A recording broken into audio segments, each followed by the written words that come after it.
Hi, Miss Valerie. Hi, good evening. Hi, Hello. Hi, Miss Judy. how you doing? Good. That was a good event that you had that day. Yeah. We enjoyed it. Yep. Thanks.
Good evening, everybody.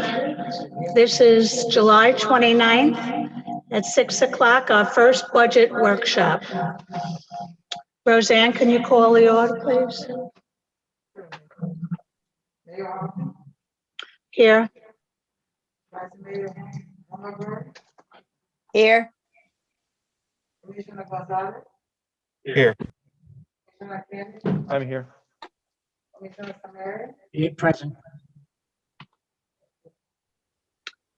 Thank you. Commissioner Samaria, would you please lead us in the Pledge of Allegiance? I pledge Allegiance to the flag of the United States of America, to the republic for which it stands, one nation, under God, indivisible, with liberty and justice for all.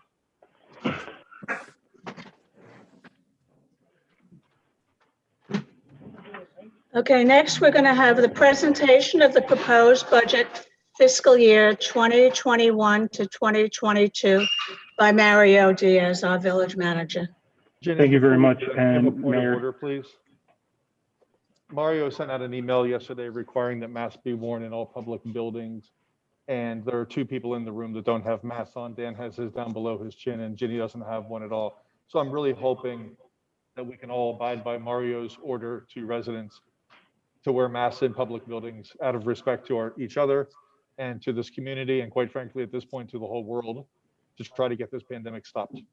So I'd like to ask that Dan and Ginny both put their masks on, keep them on all night, and let's not have a big argument about the right thing that needs to be done.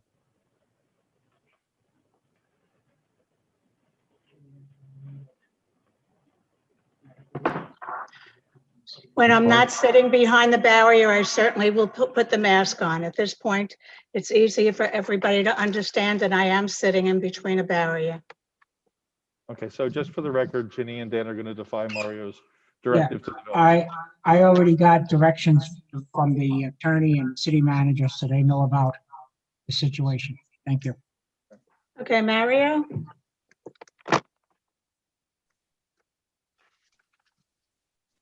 Good evening, everybody. Thank you, Mayor. To the first budget workshop with regard to fiscal year 2021-2022. I've prepared a presentation which we've all sat down and had a briefing on. I have also presented the presentation, or have posted the presentation online for the public to review prior to tonight's meeting. But let me go through, because I don't always put every word I will say onto the presentation.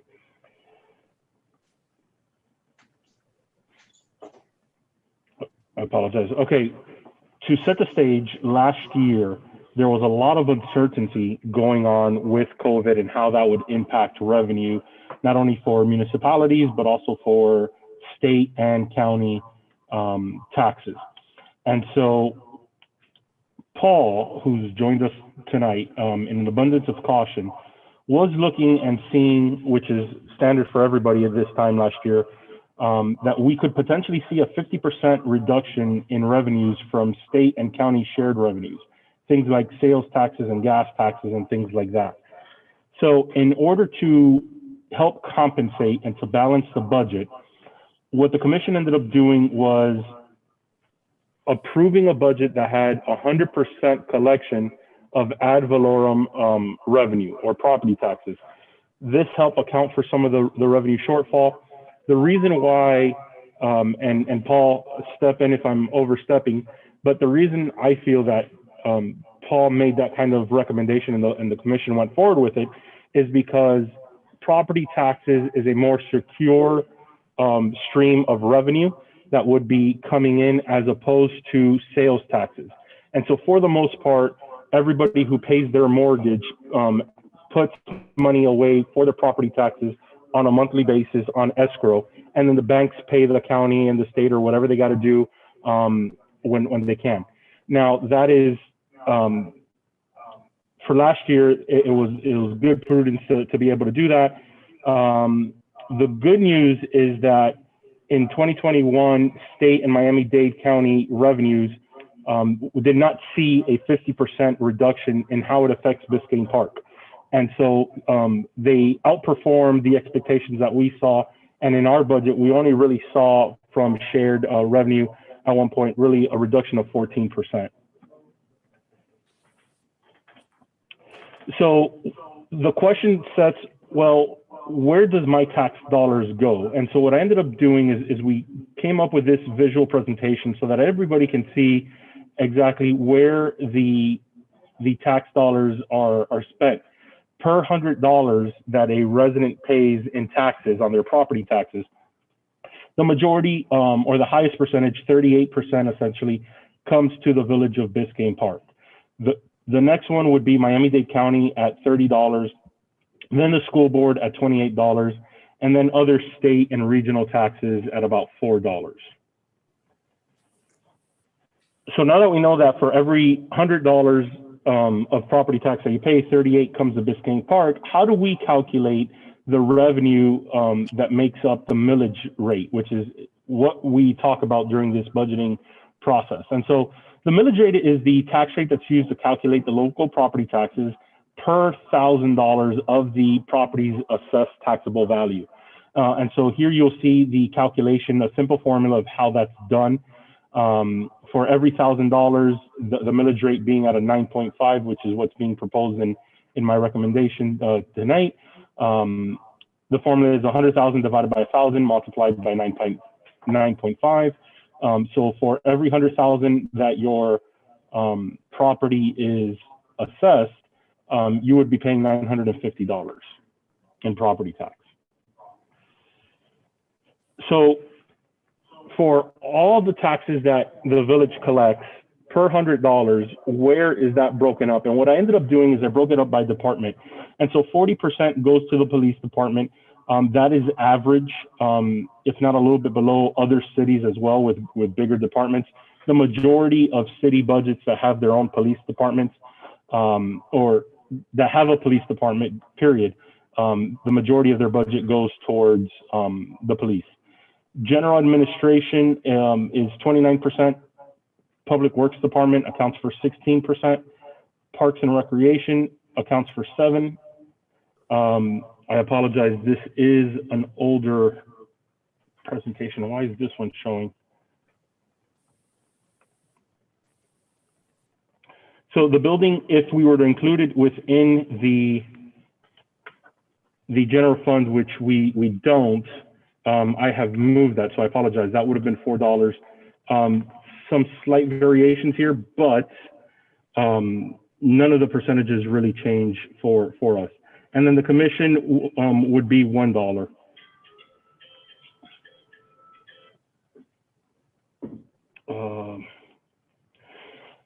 So the comparison year over year, we know that the retail market for property is insane right now. Properties are higher than they've ever been, not only in Biscayne Park, but throughout the state, the county, and the nation. In year over year, the taxable value of all the properties within Biscayne Park increased by 8.4% over the 2020 taxable value. Now, the taxes that are collected in a year for fiscal year 22 accounts for those from January 2021 through December 2021. So in last year's fiscal year, the assessed value was $249 million. This year, we're looking at $270 million. So a good increase of 8%. But what does that all mean? And what's the difference between last year and this year? And so to give you a comparison, the revenue collected by property taxes in Biscayne Park, assuming 100% collection of $249 million with a millage rate of 9.7, the village collected $2.4 million. Now, in this fiscal year, we are reducing that amount to 95% instead of assuming 100% collection.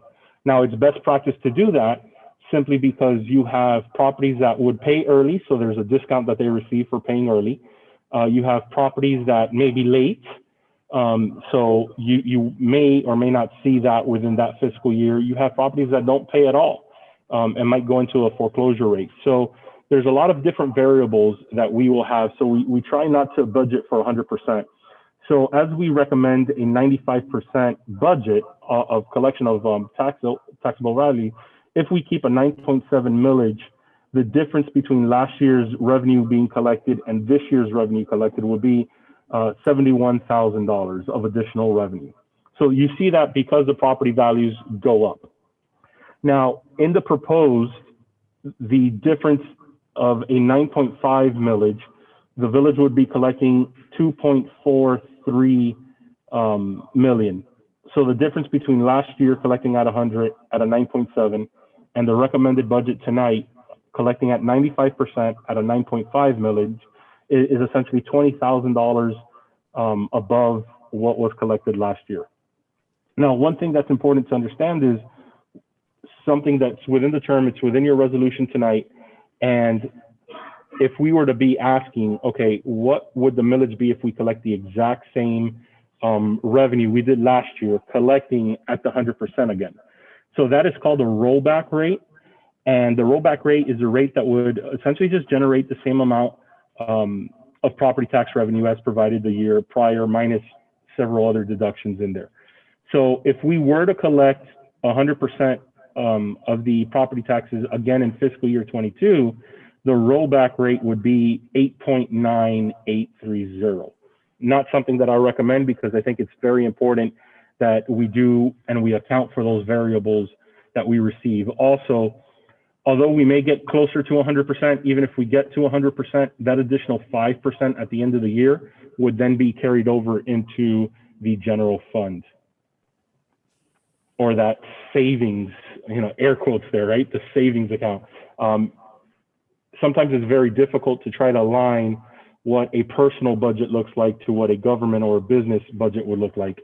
So being able to, the reserves or the fund balance as it's properly titled is more comparable to a savings account. So some of the budget highlights for this year, again, with Florida seeing increased revenue by opening back up, sales taxes, everything that come in, that is coming in higher than what we anticipated. Code, the guys have been working extremely hard. They've brought up a lot of cases from the past up to present time. Liens have been collected I believe I've shared this earlier in the year. In March, in those first 3 months of the calendar year, they had more cases presented and to the code compliance board than the previous code officers had in years prior total. And then the communication tax is an area that we're projecting will be higher. However, the state has not come out with these projections yet. We're basing this off on trends that we're seeing and that Paul and his team has seen. However, we anticipate to have these figures from the state for the August workshop. So overall, the breakdown on the categories of how we're receiving these, what the revenue breakdown looks, 70% of our budget, 73% of our budget comes from property taxes. And that accounts for, in this budget, we're with the 9.5 millage rate, that's accounting for $2.4 million. The second highest would be the utility tax and the franchise fees at 13%, and this accounts for about $438,000. Next would be the state and local shared revenue at almost 10%. That accounts for $329,000. And then the other ones are either 2% or lower, and the highest one would be on the fines and I'm sorry, the transfers, and that would be about $68,000. So how are we spending that money, right? Now that we talk about where that money is coming from, how are we spending it? And so this is a breakdown of the total general budget as to how that money is split up. Approximately 60% goes to personnel, and personnel costs includes not only salaries, but also the FICA, Medicare, retirement, healthcare costs, anything that's associated with paying our employees. That accounts for 60%, or 1.99 million. Operating accounts for 36.4% of the total expenditures. That's 1.2 million, and essentially those are things on everything that's used, whether it's contract services, or purchasing equipment or anything like that to provide services to the resident. Next is within the general fund is a capital outlay, operations and capital outlay. This is essentially our construction projects that we're listing within the general fund. That is going to total about $107,000. Now, this does not include storm drains, and I want to make that clear. This capital cost does not include storm drains. The storm drains will be part of the CITT fund. We're anticipating spending at least $300,000 next year, but we didn't receive the CITT figures from the county until this afternoon. So that will definitely be part, as well as the work program will be part of the August presentation. So if someone doesn't see anything about storm drains on this, don't be scared. We didn't get the numbers from the county on time, but we are accounting for a little bit over $300,000 worth of construction for storm drains. The next is contingency. Several areas throughout the departments, they have certain line items for situations that we are not accounting for. And so in the total budget for general fund, that accounts for $21,050. So some of the overall budget highlights when it comes to personnel. The salaries that you see, if the commission will remember, earlier this year, the commission did a budget amendment in which they authorized $54,000 to be spent on merit increases throughout the village. Of the 54, I believe I used 44,000 for those merit increases.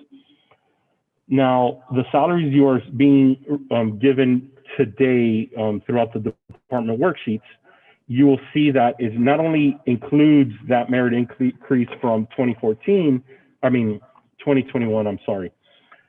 But you'll also see a 3% cost of living adjustment on top of that, as well as a potential 3% merit increase. It doesn't mean that they will automatically get the merit increase, but I budget for it.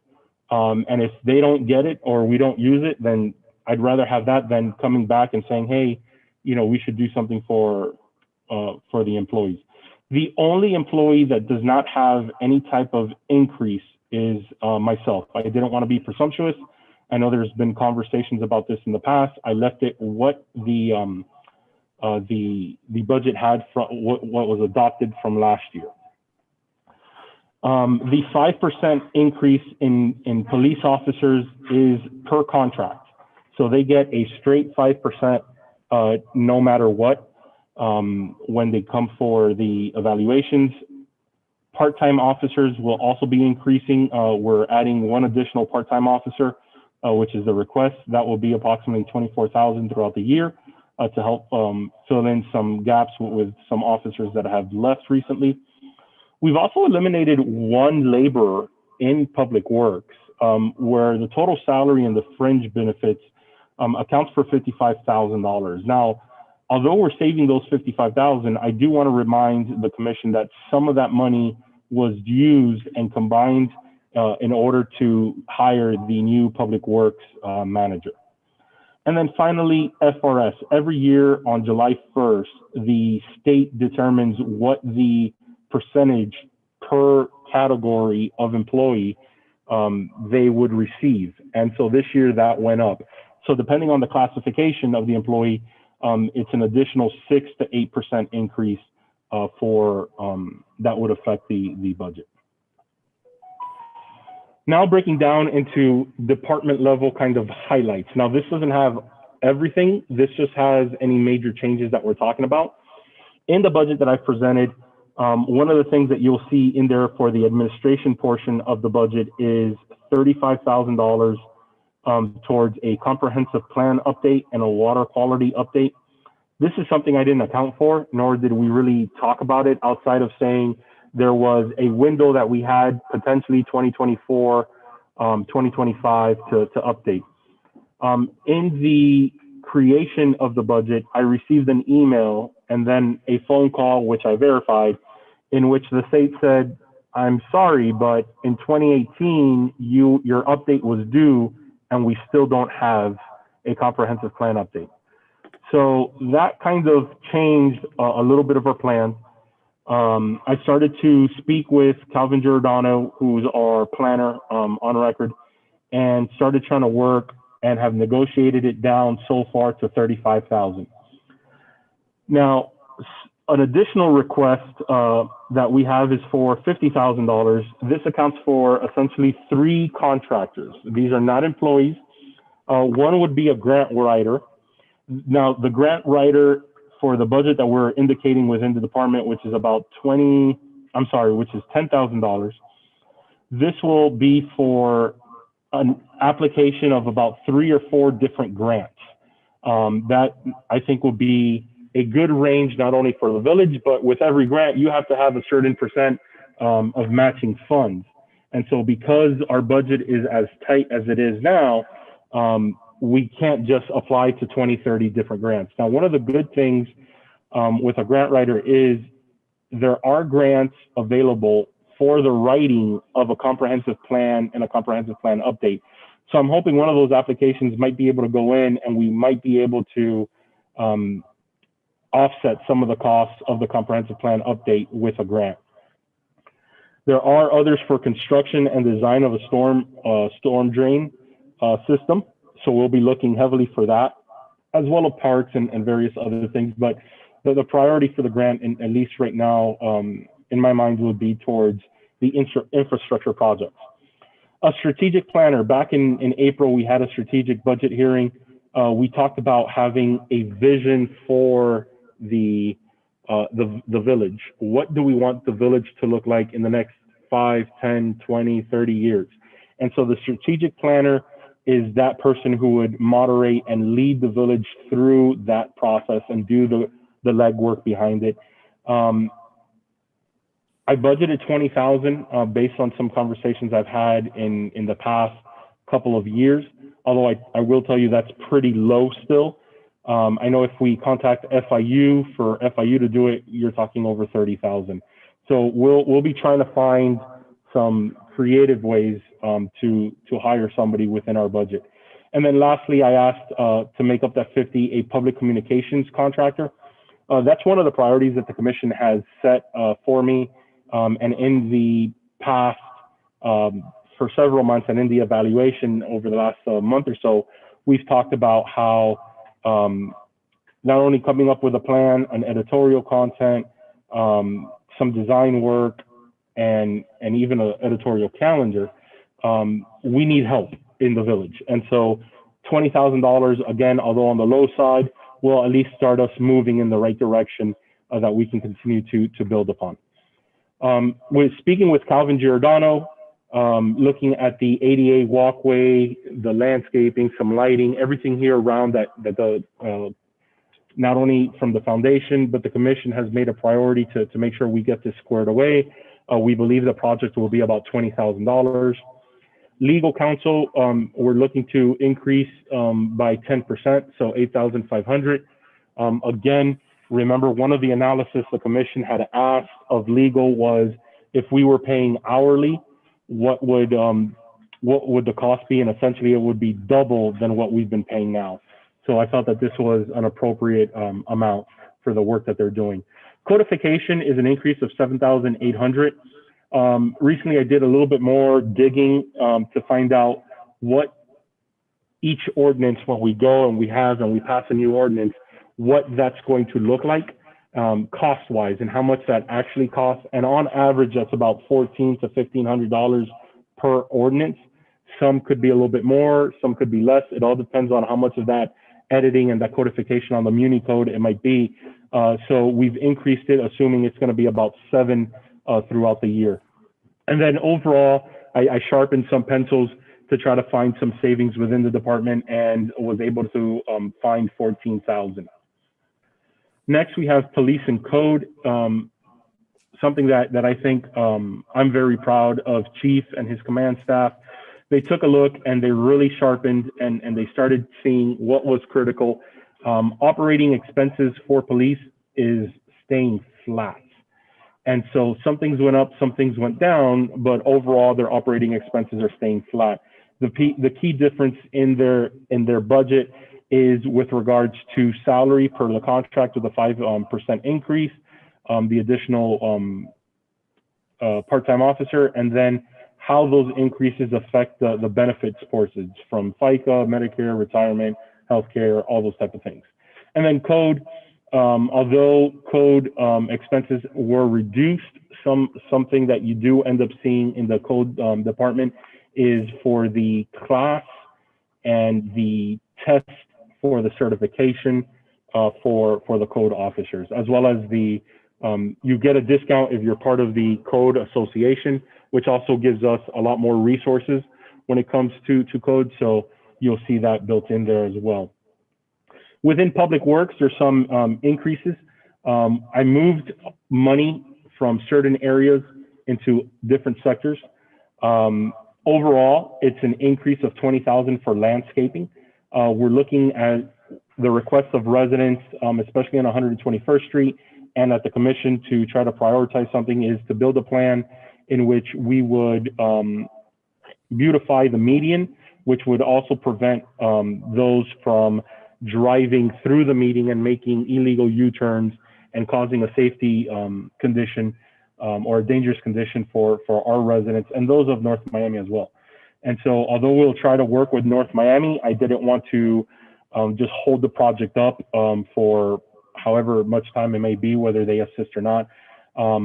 Looking between 10th Avenue East to 6th Avenue, we anticipate after working with Albert that the project will cost about $10,000 total. Median sod pilot program. There's several parts of our medians that are, for the most part, dead leaves that have fallen from the tree and has stayed there. There's some sprinkler work that we would have to do, just like outside here in the butterfly gardens by the log cabin. So looking at total cost for that, and then trying a couple things to see if we can beautify some of those medians and see how that would impact the overall maintenance, not only on resources, but costs as well. So we started with a small little project so we can kind of better evaluate for 2000. The tree trimming, there was a large portion of money that was moved from the tree planting and capping and from contingency that made up $17,500. A large portion of that money was moved into tree trimming. There's been a severe lack of tree trimming over the years here, and we have a lot of areas where the trees are now commingled with utilities. And so the additional revenue here would go towards improving those areas by having our landscape maintenance contractor go out and cut the trees near the utility lines. Our public works crews would still be doing trimming throughout the village where they're not in conflict with the utilities, but I don't want our guys near any type of power or internet or phone cables out there. Also, we have the log cabin landscaping to not only as part of the project, but we can also look anywhere else further around to improve the landscaping around here. Water is one area where the budget is underfunded. We're actually expending more, and our guys are out in the field every day, all day. And so it is important for them to be able to stay hydrated. And then Albert made a recommendation to purchase a tree chipper. We looked at some prices for about $7,500. The idea behind that is with all the trimming that we're doing and we're trying to catch up on, we could use a lot of that as mulch. Even if we have some storms, we'd be able to, various wind that might not be an actual, named storm or something like that, but we'd be able to use the tree chipper for those purposes. So we're requesting that as well within Public Works. That could also help provide a positive with the reduction of purchasing the material, as well as getting it hauled out of the village via the trash or garbage expense. Parks and Rec, essentially there's two additional events. The time capsule event that the commission voted and approved on for $2,500, and National Night Out for fiscal year 2022. So next August, not the one next week, but the one after. I put $2,500 into the budget, and I've challenged our staff to find sponsorship to make up any cost differences on that. And I'm pretty sure that they'll be able to live up to that task. You'll see a reduction here in repairs and maintenance for parking of $10,000, and then an increase in parking surface for 50.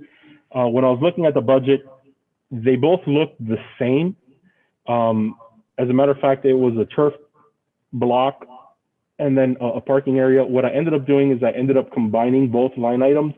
I didn't want it to look like it was double dipping or trying to put money, park it somewhere else. So I kind of combined both of these items. The parking surface really is more with regards to the Ed Burke Park master planning that we're currently involved in, and soon we'll be starting to schedule the public engagement and workshops for. I don't have a phase of how much the first phase of the project will cost, but I wanted to have something in the budget that would be substantial and we can actually work towards. So I allocated 50,000 towards, and Calvin Giordano, they felt that, yeah, you can do something good with 50,000 around the perimeter of the park. So what is the comparison, the differences between fiscal year 21 and fiscal 22 when it comes to expenditures? So you'll see that there's a 3.5% increase in personnel. You'll see there's a 3.7% increase in operating. The capital is a massive increase, although the dollar figure really isn't that extravagant, matched with the percentage. If you'll remember, the commission asked me, Mario, year after year, we budget, we want projects done, get them done. And so I think this budget really does reflect that. We did save 32,000 from the debt service that we paid off earlier this year. And overall, within each of the departments, when you add up all the contingency line items, it comes out to about $21,050. And I'm ahead of schedule. All right. So after all the revenue that we've received and all the expected expenditures that we have, where does that leave our fund balance, our reserves, or our savings account? What's in there, right? What amount is in there? And so this slide helps kind of present that with the numbers. So we anticipate that at the end of fiscal year 2021, that revenue collected will be $4.4 million, and our expenditures will be about $3 million. Maybe even, creep into the 3.1. We still have some months, so we'll see. And these numbers will continually be updated per the workshop. So the surplus that we're anticipating in the fund balance for the general fund is $1.4 million. When you add that to the fund balance from 2020, which is audited and accounted for, of again $1.4 million, we're going to have about 2.8 million overall, which, if you remember in our April conversation, when the commission asked, well, Mario, what would you like to see in reserves and where would you feel safe? And I told you, I would love for us to basically have an entire year of our budget within the fund, because normally for general funds, best practice says you should have about 20 to 25% of your operating expenses of the general fund. But those are for cities where you have multiple, $9, 10, $30 million. That's a high dollar amount, yeah. But for us, 20% is nothing. And Irma cost this village $1.1 million. If all we have is 20% in our reserves, we're not recovering. And so I think an entire year, so we're very close to getting an entire year in there. So we have 2.8. You'll see that there's a minus 8,667. The expenditure in the presented budget is 8,000 over the anticipated revenue, even though we're still waiting for the state to give us their final numbers. So that could disappear. But right now, in order to balance the budget per state statutes and our charter, we would have to transfer of the 2.8 million, $8,000 to help balance that budget.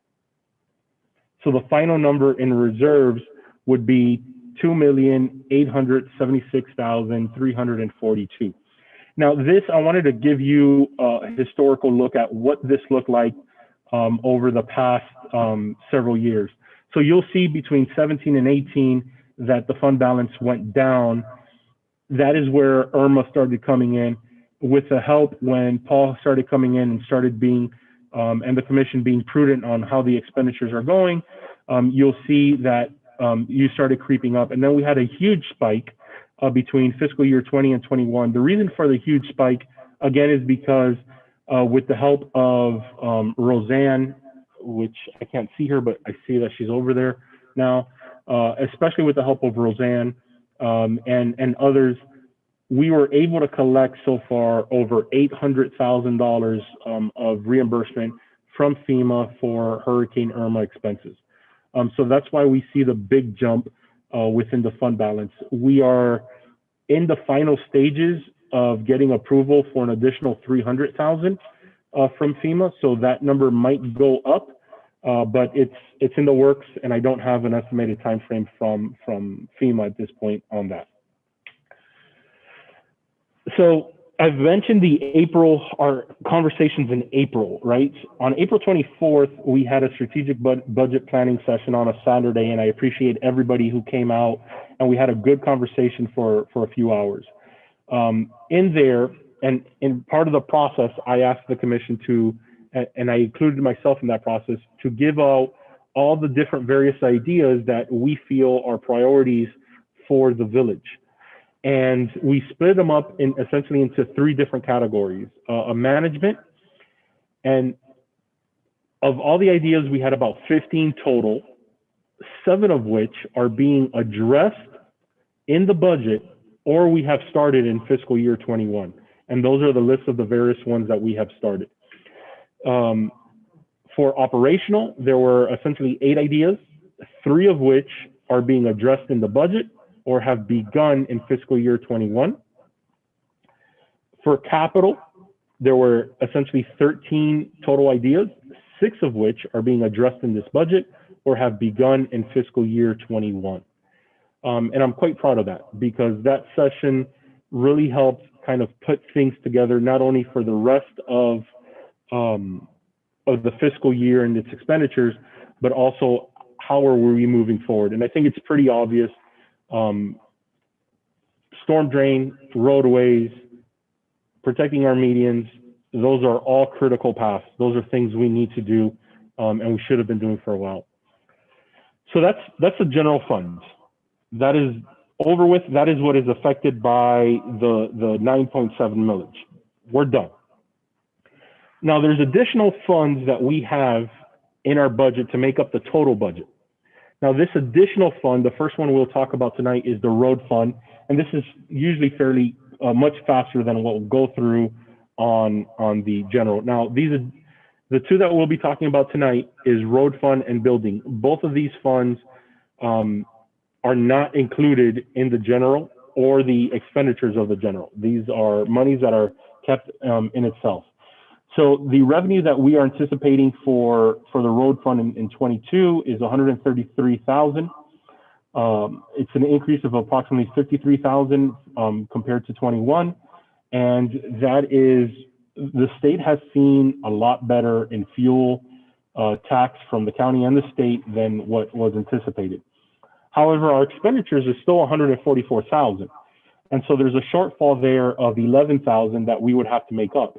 That shortfall is balanced out by the savings account of the road fund. It is not coming from the 2.8 million. That is completely separate.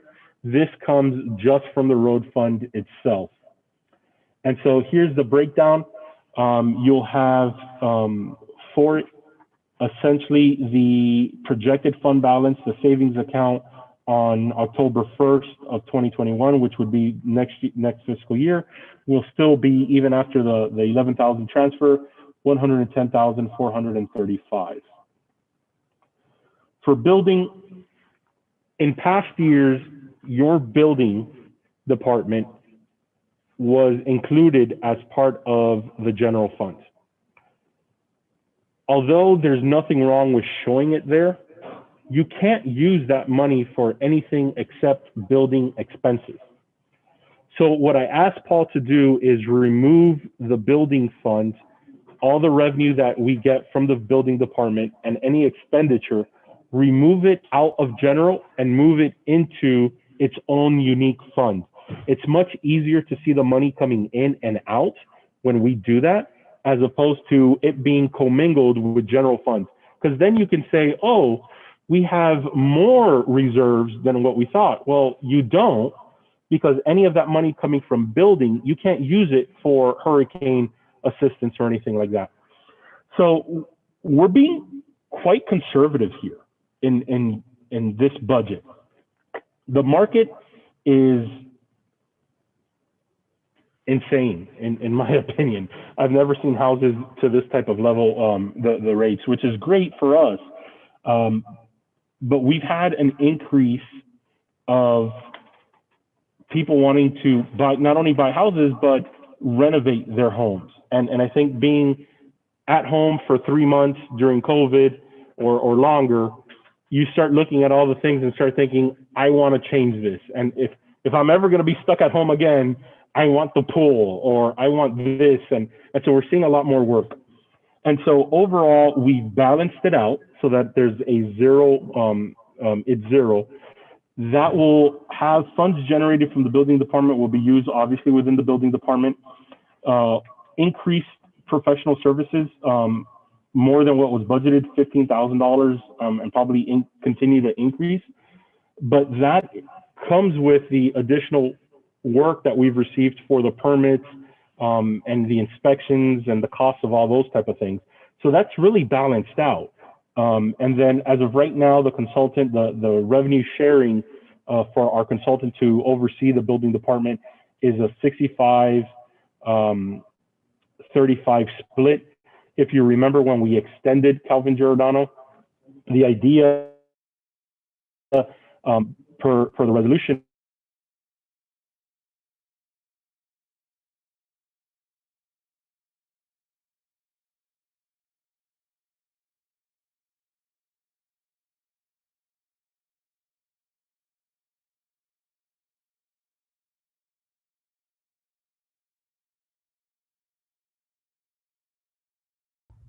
Did the audio go out?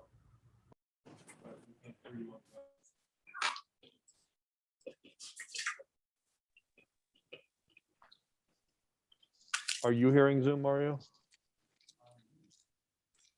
Are you hearing me in the room? Here in Okay, this room? I was gone, but now I'm back from outer space. I apologize. Every meeting, it's something different here.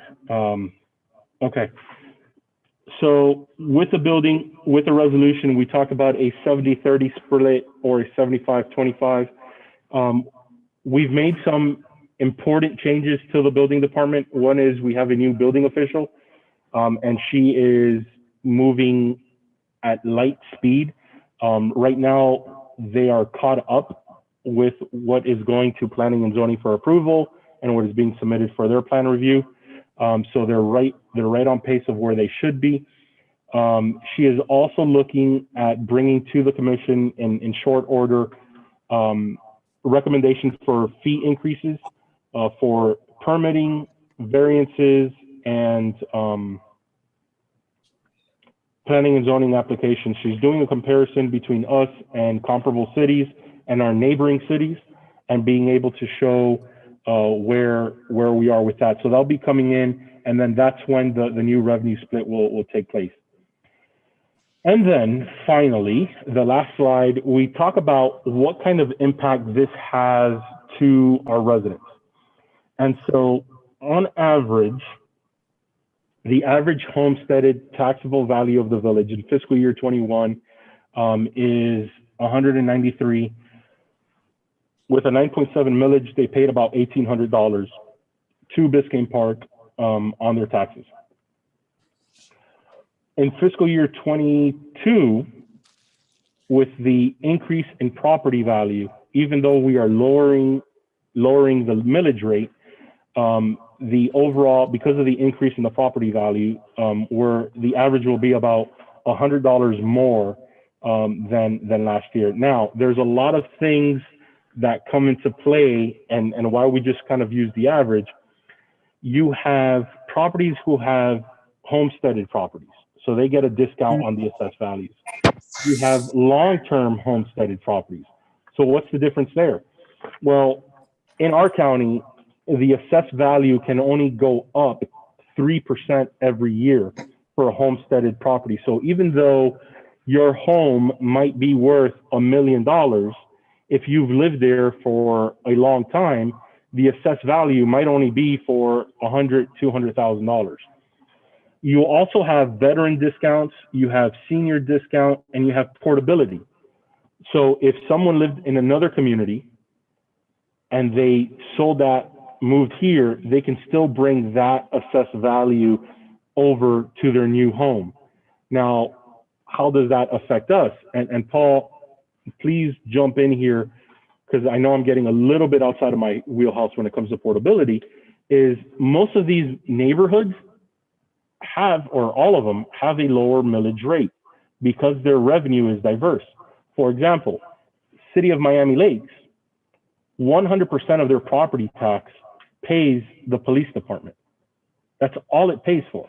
The rest of their budget, which is tens of millions of dollars, goes and is paid by commercial and other type of revenue that the city gets.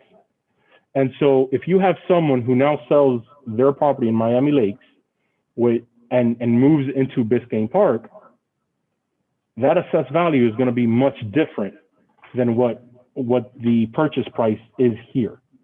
So you have these different opportunities where not everybody, just because the market is, on fire basically, doesn't mean that everybody's going to be paying what their home value, tax on their home value on the market today.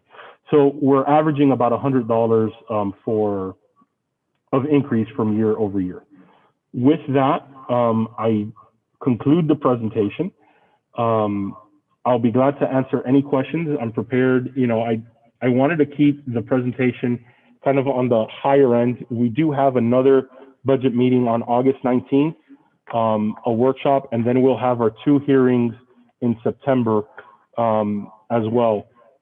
Tonight, I'll be glad to answer any questions that the commission or the public has, and we can either keep it very high level or we can go into the line items. I am ready for either. I have staff available to answer any questions I may not be able to. But at this moment, if the commission will allow, I'd like to ask for a short recess so that we can prepare for not prepare, but you don't have to log in, but at 7 o'clock, the commission will start the special hearing so that we can do the tentative millage.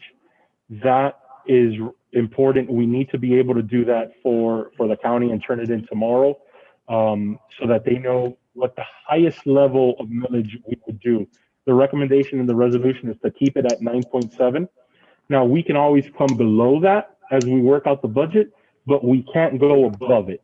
And really 9.7, anything above 9.7, we're getting into dangerous territory and hitting that cap. And then the state will start looking at us like, what's happening? Why are you there? So that I would ask for a short recess until 7 o'clock, Madam Mayor, and if the commission will entertain that thought for a few minutes. Yes, we're going to ask for a recess. I want everybody to realize they can stay on Zoom. It's the same number. And then we will be coming back to this after our special meeting, commission meeting at 7 o'clock. Jenny, may I ask a quick question of Mario just pertaining to his last slide, because it relates to, I'm unmuted, it relates to the millage that we'll be discussing. And I think I want to ask a question about his slide before we have that. Well, our special commission meeting starts at 7, and then we'll call for public comments when we go back to the workshop. Okay, I just wanted to ask a question about No, we're gonna go to public comments as soon as we go back to the workshop. Okay, so this meeting is adjourned for 10 minutes. We will resume at 7 o'clock for our special commission meeting. Thank you. Yeah, but that's not next fiscal year. That's the following fiscal year. Okay, how do we shut it off?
Madam Mayor, if we can call, Madam Mayor, if we can call the special commission meeting in order for the resolution. Everybody ready? Good evening. This is our special commission meeting on the tentative. Hold on, you're muted. I apologize. Sorry. This is our special commission meeting on tentative millage rate. FY 2021-2022. Thursday, July 29th at 7 p.m. Roseanne, would you please call the roll? Here.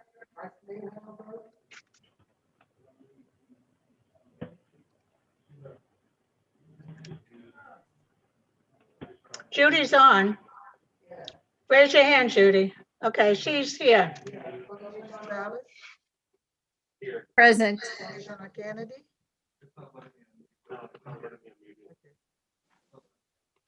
Okay. And Commissioner get called? Samaria?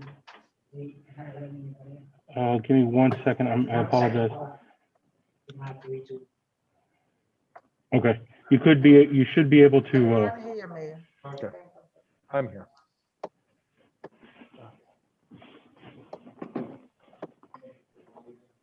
Are you calling the roll, Roseanne? Yeah, I can do it again. Mayor Hoppy? Here. Vice Mayor Hammerberg? Present.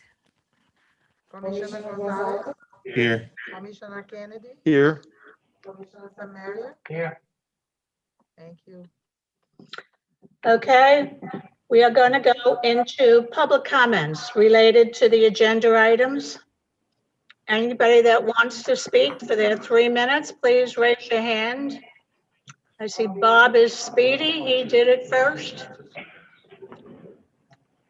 Roseanne, you want to take over that part of calling them?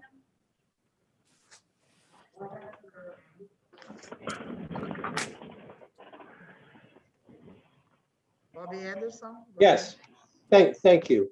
I'm glad we're able to speak now. I was hoping we were able to speak at the budget workshop, but whatever. I'm very pleased in the way this budget was being presented, and had a number of questions I've sent in to our manager. Our Sorry, manager Mr. sent me Anderson. back I'm the sorry answer. to interrupt.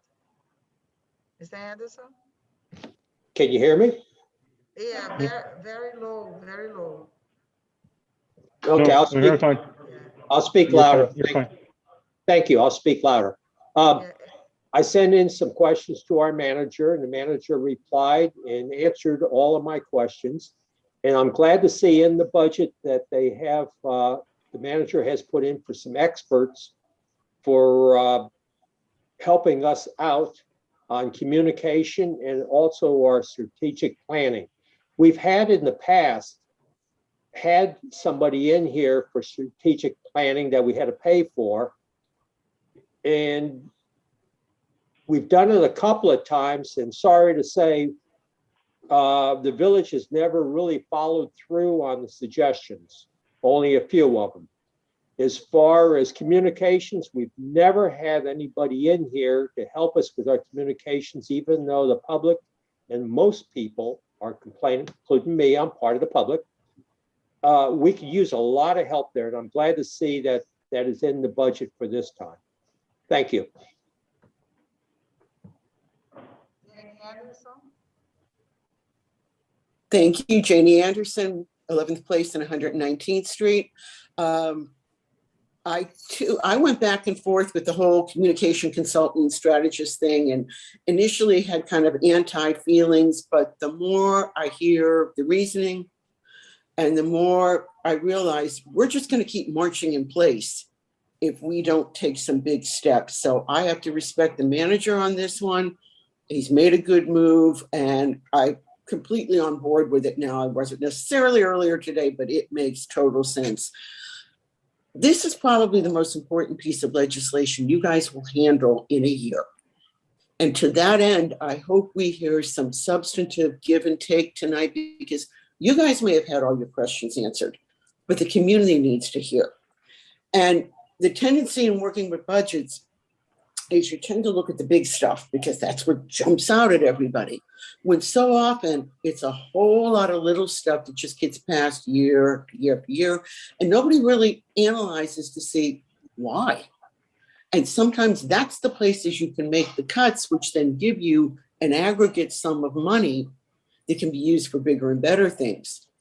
Going over to the code department and looking at the two salary proposals, it looks nice percentage-wise, it's fairly decent, but I'm gonna say what I've said over and over again to you guys. We're asking these guys to put back together a department that was basically in tatters. You figure 1 year with no code, multiple years with nothing more than dysfunctional code. And aside from everything they have to know and they have to do, they get to be verbally beat up on a rather regular basis by some of our residents who feel entitled to take out their frustrations. That's a lot to ask for the kind of salaries that are being proposed. And I would urge you to at least look at a little bit more of a bump up in there. Thanks.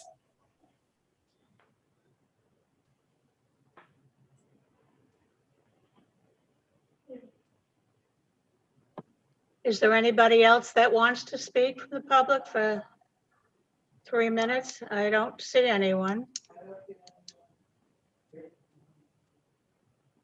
Okay, we will end public comments, and we will now go to resolution 2021-42 on the tentative millage rate. And Ed Dion, you're up. Thank you, Mayor. Commissioners, a resolution of the Village Commission of the Village of Biscayne Park, Florida, establishing a tentative millage rate of 9.70 for fiscal year 2021-22, establishing the current year rolled back rate to be 8.9830, and establishing the first and the second public budget hearings as required by law. Directing the village clerk and finance manager to file said resolution with the property appraiser and tax collector of Miami-Dade County pursuant to the requirements of Florida statutes and the rules and regulations of the Department of Revenue of the state of Florida, providing for an effective date. Thank you, Ed. I'd like a motion on this resolution. I'll make a motion. Okay.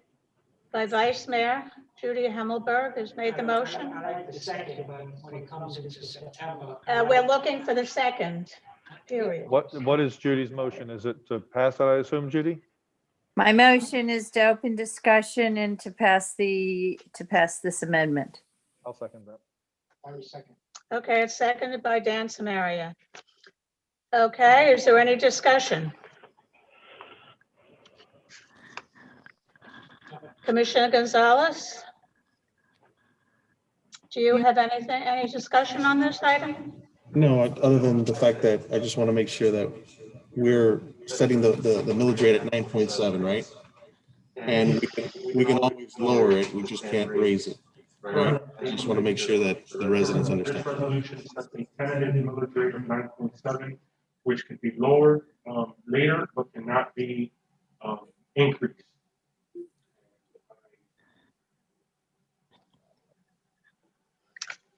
Okay, Vice Mayor Hammelberg, do you have any comments on this?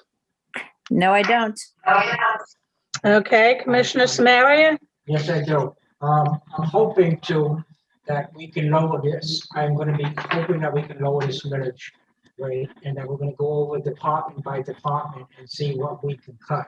Because with the last commission, and I'll give credit to Commissioner Kennedy, that we did have a whole bunch.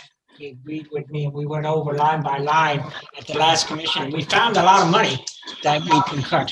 So I'm hoping that we're gonna do the same thing, and that we're gonna lower the millage. I don't want it to be 9.7. I really like to get it lower than maybe 9.5 or 4. Thank you.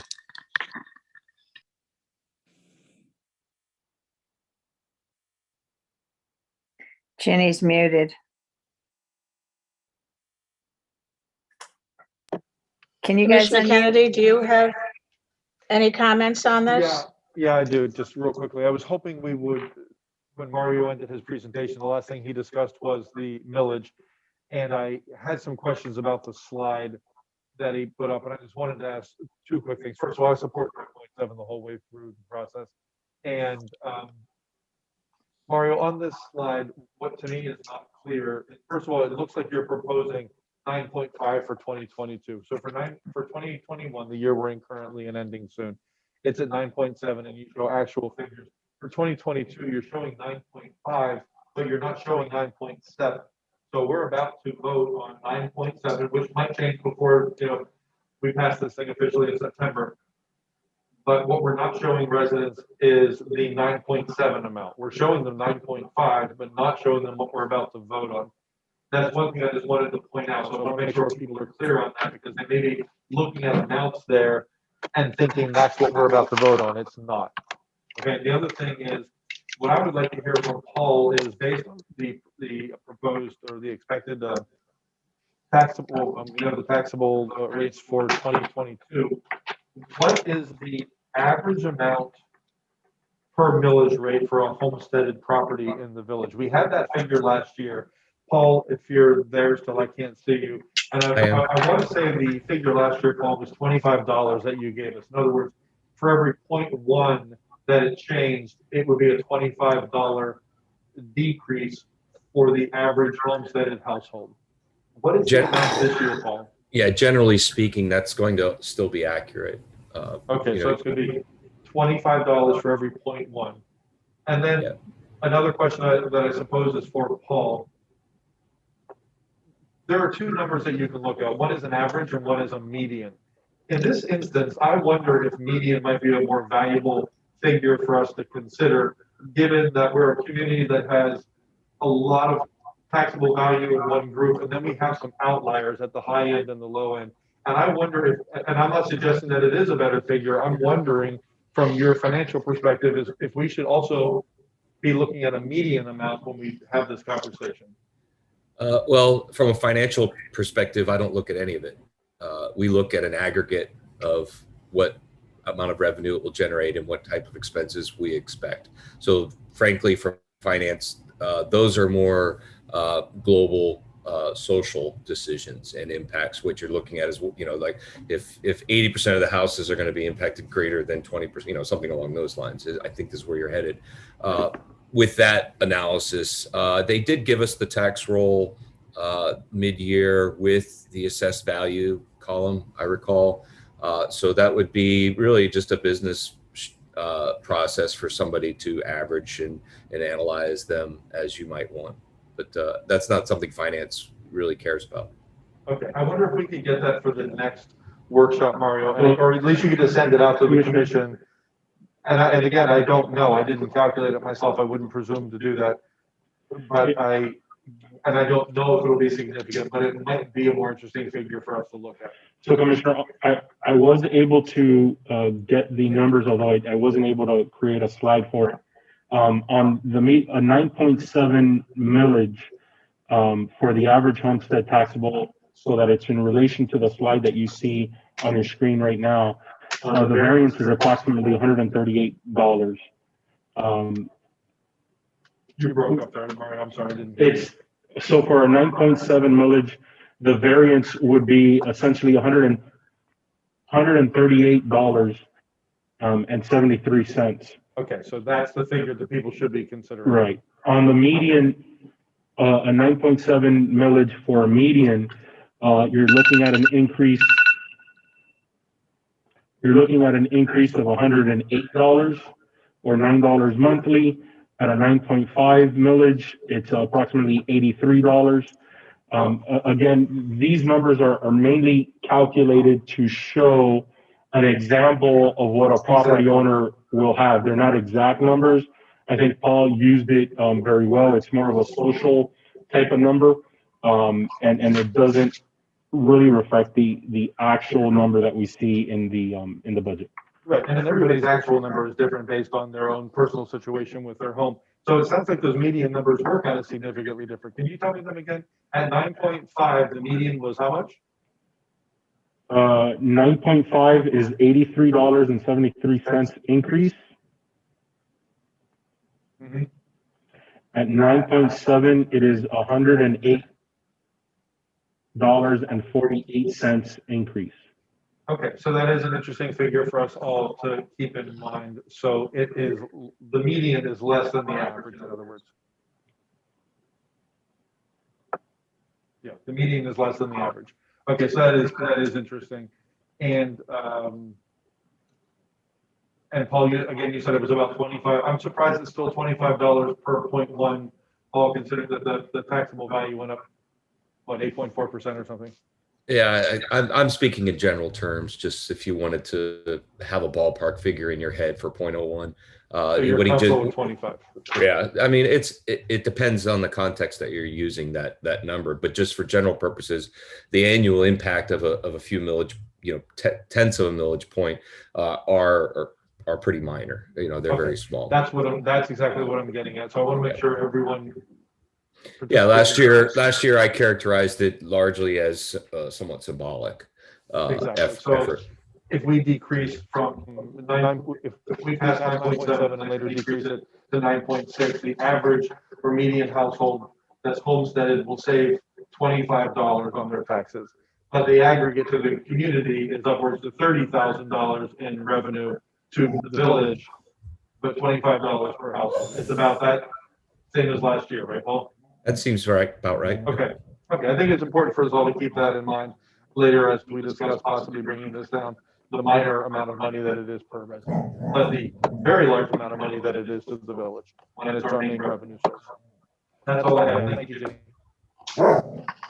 Okay, is there any other discussion from the commissioners? Mario, do you have anything else you want to add before we call for a roll call vote? No, no. I think that covers everything. Thank you. Okay, Roseanne, would you please do the roll call? Mayor Hall, Yes. Vice Mayor Winterbourg, Yes. Commissioner Gonzalez. Yes. Commissioner Kennedy, Yes. Commissioner Samari, Yes, but I'm looking to lower it. Thank you. motion passed 5-0. Thank you.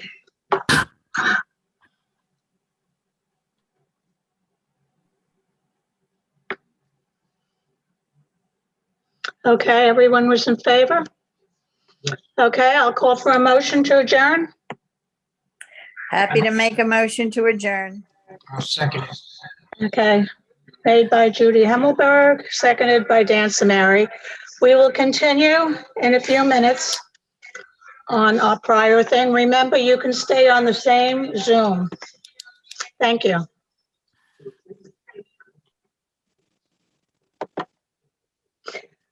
Okay, how long do we have to wait?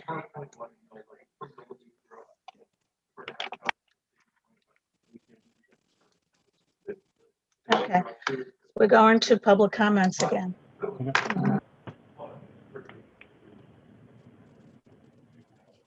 Okay, is everybody ready to resume? I'm sorry? Resume? Okay, we will start off with special comments from the public. Is there anybody want to make public comments on the agenda items? Please raise your hand.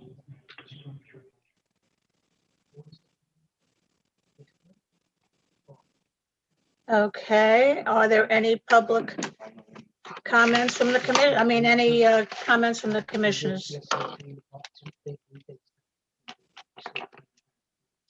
Does anybody want to make comments? Yeah, I'd like to make a comment. I'm hoping that tonight, we would pick like maybe 2 departments like we have done in the past and really discuss those. Can you hear me? Can you hear me now? Okay, I'm hoping that tonight, just like we have done in the past, we would pick maybe 2 or 3 departments that we will go over and start off with the departments that are the easiest one, like roads and so on, and then continue on. But I would like for us to go over line by line in each of these departments like we have done in the past and see if we can save some money here. Thank you.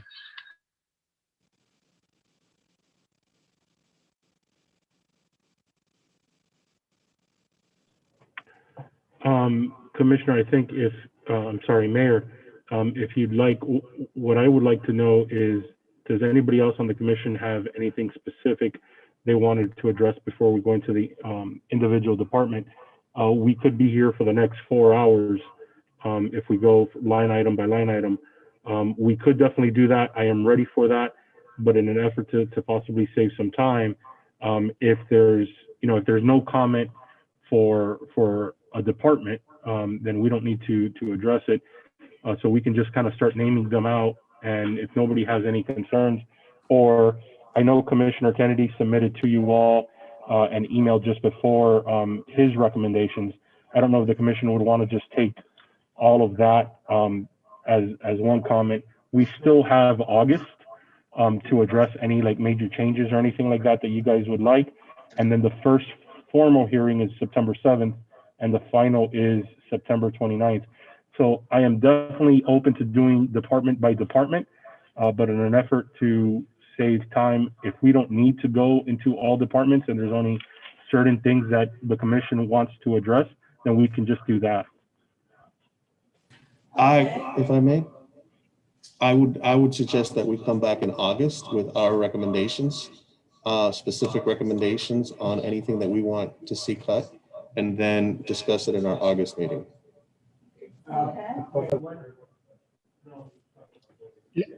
Commissioner Gonzalez, is there some, like maybe, let's say for the road department or the debt service, that's basically self-explanatory. Is it possible that maybe we can do the debt service that is, okay.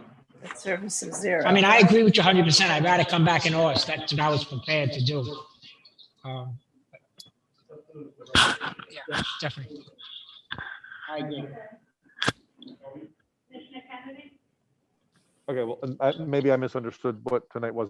I thought tonight I'm prepared to do it now. So just so everyone's clear, I mean, I gave it to everyone, but just so everyone knows, I put together a department by department spreadsheet of changes that if I were making cuts, the cuts I would make in the additions or new items I would do by department to see where I would end up. And just by coincidence, really it almost balanced to the thousand, within $1,000. So hold on one second, Dan. So I'm prepared to do that tonight. Now, if you guys want to come back prepared like that, or in however way you want to prepare, I'm fine, but I'm ready tonight if you want to do it. But I just want to be clear about something. Are we talking about setting another meeting other than what's on the agenda? Okay, let me just ask what Commissioner Gonzalez wanted. Did you say that we should go over this ourselves, of course, and give the recommendations where we want to discuss it for the August meeting? So we'll eliminate a lot of the things, but things that we want changed in the August meeting that we should just tell Mario, and this way we can focus in at the August meeting on specific items. Is that what you had said? Well, we can do that, but we have to all agree, don't we? So if we give Mario recommendations, we still as a body have to agree. Yeah, I mean, that's, yeah. So. But I think your idea is good, because there's a lot of departments that we might all agree that we don't need to fix, like debt I was talking about, is certain things that you can't cover. I think that I agree with you a lot. I mean, I got Commissioner Kennedy's thing and I was looking at it, and I would really have liked to have plenty of time to look at this, because you spend time doing this and you make some good points on here that I would rather look at it. Because I was assuming tonight that we were just going to have the workshop of the city manager's presentation, which I thought was really good. And then we were going to start after that to go on it. So I agree. I would like to wait until August. And if commissioners can submit to the manager, yes, that might save some time. But in the August meeting, we can So start. just so I'm clear, are we talking about the August 19th meeting, just keeping that meeting date and coming back and doing what I prepared everyone kind of be, I'm sorry, that sounded terrible. But everyone come prepared to do something like that and have a substantive conversation that night? Yes. Okay, I'm fine. I'm fine with that. Look, if everyone's not prepared to do it tonight, then we can't do it tonight, because everyone needs to be equally prepared and having like dug through, because this is our one crack to have this first big conversation to head us towards the destination that has to be done by the end of September. And Mario and Roseanne have it all mapped out on the calendar, so we've got to stick to it, or we're going to end up having to schedule an extra meeting, which we could do if we needed to. I think we ended up doing that last year. But August 19th, that's what I have on my calendar. Is that right? 6 o'clock on August 19th. So I'm fine with doing that. So I know we don't vote on things tonight, so we just do by consensus, but I'm totally cool with doing that. I'm ready. And I provided this to all the commissioners and Mario, if you and Roseanne, if you want to share this with department heads or whatever you want to do with it, that's your business. But it's on the backup as well, so residents can go on there and then if other commissioners are comfortable with sending their things to Mario in advance, he might make it available to the public as well if you want people to see what you're suggesting, and we try to engage as many people in this process as we can. So I'm cool with the 19th.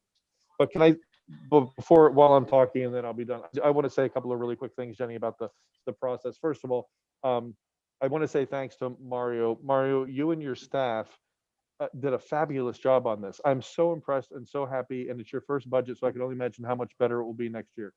Of the people that are here tonight, Ginny and Dan and I sat through a budget process last year. That was my first budget process as a commissioner. I had sat through some as a resident, but I'd never sat through one as a commission.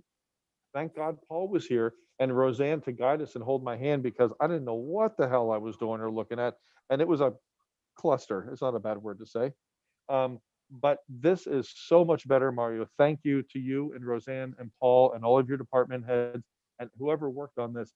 You really, really did a fabulous job, and it made it so much easier this year for me to get through. And I understood it better my second time around, but this made it so much better. So congratulations and thank you on that. I would like to ask for something for the next budget hearing, though. There are a lot of errors in here in terms of codes and page numbers and some typos that aren't that important, but codes are wrong on some of the departments and page numbers are wrong. So it could use a little bit of cleanup. Hey, Paul, if you're still there, special thanks for sending it through department by department. Last year, having to scroll through that whole thing just drove my poor brain bonkers as I was trying to learn the process. It was really nice that you presented it to us this way. So, but if someone could clean up those codes, like if you look through the building department, some other departments, you're going to see the code at the top does not match the code for the line item. So there's just some stuff that needs to be cleaned up for the next time around. Because Okay. in my notes, I think I may actually have some errors on what I passed out to people, because I was looking at one place for the code and then realized later on that was the wrong code that I was picking up off the sheet. Regardless, we'll get through it and I'll be ready for August 19th. And now I will mute myself before Roseanne mutes me.